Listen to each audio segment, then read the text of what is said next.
महाराष्ट्रातील महिलांच्या संघर्षमय यशोगाथा पुढे आणणारा एक नंबर न्यूज चॅनल म्हणजेच श्री राधिका न्यूज चॅनल. एक पाऊल पुढे, फक्त आणि फक्त महिलांच्या हक्काचे व्यासपीठ.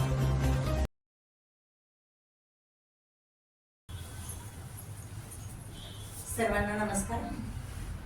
आपण मातृदिनानिमित्त आपल्या इथे प्रत्येक क्षेत्रातील महिलांना बोलवत असतो आणि त्यांच्याकडनं आपण त्यांच्या क्षेत्रातली माहिती जाणून घेतो. कारण की म्हणतात नाही की सर्वच जण प्रत्येक याच्यात निपुण असतो, कुणामध्ये काहीतरी कमतरता असते. तर मग माझ्यामध्येही कुठेतरी कमतरता असेल तर ती मला भरून काढण्यासाठी मी प्रत्येकाला बोलवते आणि त्यांच्या माध्यमातून माझ्याकडे जी कमतरता आहे ती जाणून घेत असते. तर चला बघूया, आज आपल्याकडे स्मिताताई आलेल्या आहेत. नमस्कार साहेब. तुम्ही प्रथमतः राधिका फाउंडेशनला भेट दिली त्याबद्दल खरंच तुमचं खूप खूप आभार. आता सर्वप्रथम आपण जाणून घेऊया की तुमचं बालपण कसं गेलं आणि तुमचं माहेर कुठलं आहे. माझं नाव स्मिता रविराज सुताती आहे. माझं मूळ गाव नागपूर आहे. मी नागपूरवरची आहे, पण माझे पप्पा राजस्थानला होते रेल्वेमध्ये. तर माझं पूर्ण बालपण, माझे शिक्षण वगैरे सगळं अजमेर राजस्थान तिकडेच झाले. हो, तिकडेच झालंय. मग अजमेर राजस्थान तिकडे जर बालपण गेलं तर तिकडे शक्यतो हिंदी किंवा राजस्थानी ही लँग्वेज जास्त चालते.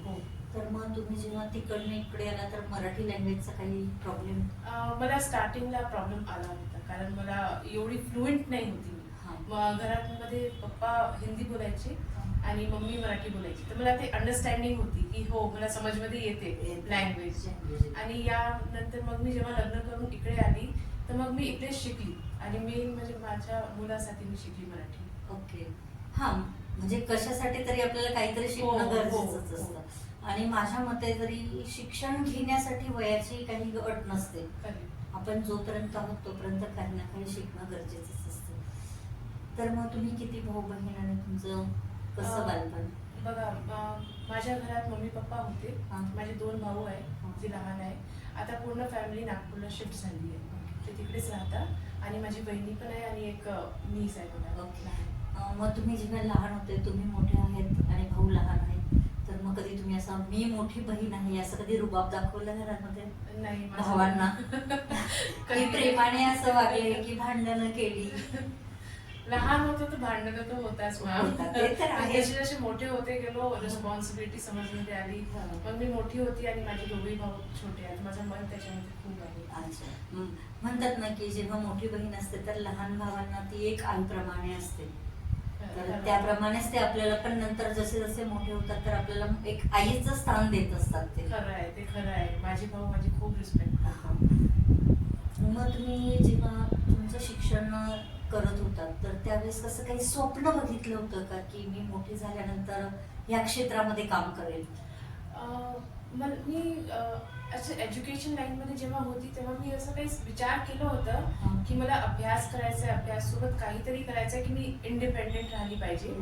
आणि दुसरं असं की काहीतरी मला असं करायचं आहे की माझं नाव जे आहे त्याला मी थोडं हायलाइट करू, काहीतरी वेगळं करू, लाईनमधून हटून की दुसऱ्यासाठी आपल्याला काही करावं लागेल. तर ते आवड आहे मला की सोशल सर्व्हिसमध्ये आपण काहीतरी करू, कोणासाठी काहीतरी करू. कारण आपल्यासाठी सगळेच जगतात, बरोबर. दुसऱ्यांसाठी जगलं नाही तर ते खूप मोठी गोष्ट आहे. कारण की म्हणतात ना की जे सर्वच जण म्हणतात की आपण घरापुरते मर्यादित नसून जर माणुसकी नातं जपायचं असेल तर जगासाठी पण जगणं गरजेचं आहे, तेव्हा माणुसकी जपली जाते. बिलकुल खरं आहे. तर मग तुमचं लग्न झाल्यानंतर तुम्ही नाशिकला आलात? हो, डायरेक्ट. म्हणजे की अजून कुठे तुमचं सासर वेगळं काही आहे? आता माझं लग्न कसं झालं होतं की आम्ही मिनी भारत मॅट्रिमोनीवर रजिस्टर केलं होतं. कारण मी राजस्थानमध्ये होती तर असं काही होतं नाही की कोणी एवढे दूर येईल. तर मी 3 monthsचा पॅकेज घेतला होता भारत मॅट्रिमोनीचा आणि माझ्या हस्बंडनी रजिस्टर केलं होतं. तर आम्ही तिकडेच भेटलो. फर्स्ट मी त्यांच्याशीच भेटली आणि त्यांच्यासोबतच माझं सगळं पक्क झालं. त्यांचं पण कसं आहे की ते कर्नाटकचे आहे आणि ते त्यांचं बालपण आणि शिक्षण इकडे नाशिकला झालं. हो, म्हणजे प्रॉपर तुम्ही नाशिकमध्येच नाशिकमध्येच. म्हणजे लग्न झालं तेव्हापासून तुम्ही नाशिकला स्थायी झाला. हो हो. त्यामुळे तुम्हाला मराठी भाषा लवकर शिकण्याला चान्स. कारण की नाशिकमध्ये हिंदी कमी आणि मराठी जास्त आहे, त्याच्यामुळे तुम्हाला ते सोपं पण झालं सोपं असतं. पण झालं. आणि कसं आपण जिकडे राहतो ना तेवढं कम्युनिकेशन आलं आलं पाहिजे, पाहिजे. तो एक नाही. टच राहतो. राहतो. नाहीतर मग कोणी आपल्याला काय बोलून गेलं हे आपल्याला कळत समजणार नाही. पण नाही. त्यामुळे ते गरजेचं पण आहे शिक्षण घेणं. तर तुमचा म्हणजे मी तुम्हाला त्यावेळेस आता अगोदर पण विचारलं की तुमचं स्वप्न शिक्षणाविषयीच होतं की तुम्ही आता टीचर म्हणून आहात. मी ऍडमिनिस्ट्रेशन डिपार्टमेंटला हां. आहे विस्डम हाय इंटरनॅशनल हां. स्कूलमध्ये. तर तुम्ही हेच स्वप्न बघितलं होतं की या व्यतिरिक्त अजून काही? नाही, मी हे एवढंच नाही, एवढंच लिमिटेड नाही विचार केला आहे. मी काहीतरी वेगळं करण्याचा विचार केला आहे. लाईक आता मी कसं ना ऍज अ सोशल सोडून ऍज अ सोशल सोडून तर आता मला कसं जेवणाची आवड आहे, जेवण बनवायची. अरे वा, है ना? very nice. आणि मी हे सगळं लग्नानंतरच शिकली आहे. लग्ना पहिले मला काहीच नव्हतं येत होतं. माझी फॅमिली सपोर्टिव्ह आहे. तर मी 1 वर्ष असं होता की मी फ्री होती लग्नानंतर, मी काही करत नव्हती ना, मी जॉबसाठी अप्लाय केलं होतं ना काही. तर त्या ड्युरेशनमध्ये मी मग कुकिंग केली आणि ते शिकली. त्यानंतर मग त्याच्यामध्ये मी थोडंसं मीन्स काहीतरी वेगळं करायचं ट्राय केलं. त्यानंतर जॉब लागली. जॉब नंतर माझी डिलिव्हरी होती प्रेग्नन्सी, तेव्हा मी जॉब सोडली. तर त्या टाइमला मग पॅन्डेमिकही आला होता ना. तर मग मी हे कुकिंगचंच आपलं पुढे मीन्स टाइमचंही युटिलायझेशन करावं हो. आणि काहीतरी वेगळं करून वेगळं. हे करावं. मग या व्यतिरिक्त हॉबी काय आहे? हॉबी तर माझी अशी कुकिंग आहे आणि काही असं नवीन टास्क वगैरे आलं काही तर ते करून बघावं. मीन्स काहीतरी नवीन आलं तर रोज काहीतरी नवीन करावं नवीन. असं. म्हणतात ना की टास्क जसं आहे तर काही टास्क असे पण असतील की ते पूर्ण करतेवेळी तुम्हाला असं काहीतरी म्हणजे खूप जीव की प्राणिक करावं लागलं असेल. असं होतात. हो झालं कधी आता की म्हणजे खूप असा हार्ड टास्क तुम्हाला मिळाला आहे? हार्ड टास्क असा तर नाही मॅम. बघा, वेळ अकॉर्डिंग आपण जे पण करायला जातो ना ते आपण करूनच घेतो. तुम्हाला टाइम मॅनेजमेंट आला तर तुम्ही काहीही करू शकता. नाही म्हणजे एखादी गोष्ट आहे की ती आता पूर्ण करायची आहे तर त्यावेळेस काहीतरी तुम्हाला ते खूप किचकट वाटत असेल पण करणं आहे.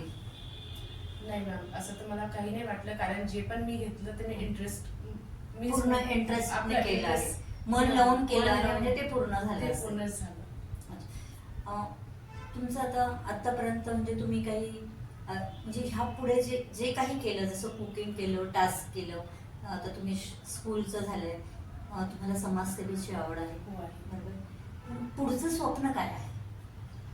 आता पुढचे स्वप्न तर माझं असं आहे की मी जे आता कुकिंग करत आहे तर माझी इच्छा आहे की त्याला नेक्स्ट लेवलवर घेऊन जाऊन कुठेतरी पार्टिसिपेट करून फ्युचरमध्ये एक रेस्टॉरंट तरी उभा करायचा. उभा करायचं हे तुमचं हो, स्वप्न आहे. स्वप्न आहे. ओके.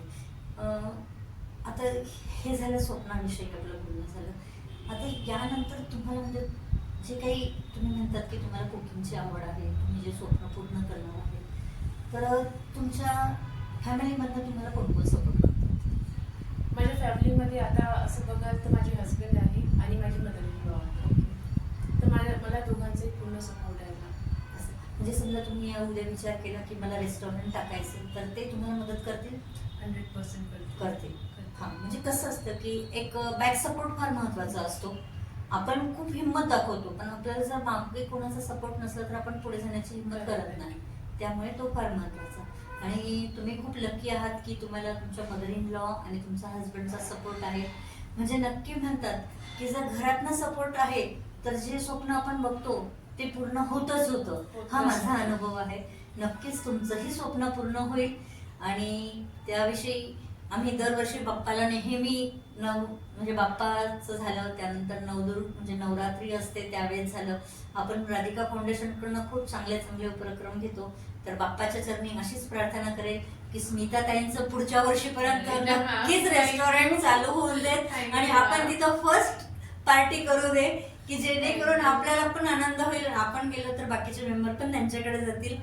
खरंच स्मिताताई तुम्ही खूप छान स्वप्न बघितलं आहे की जेणेकरून म्हणतात ना की एक गृहिणी असते तर तिची सुरुवात किचन पासून होते.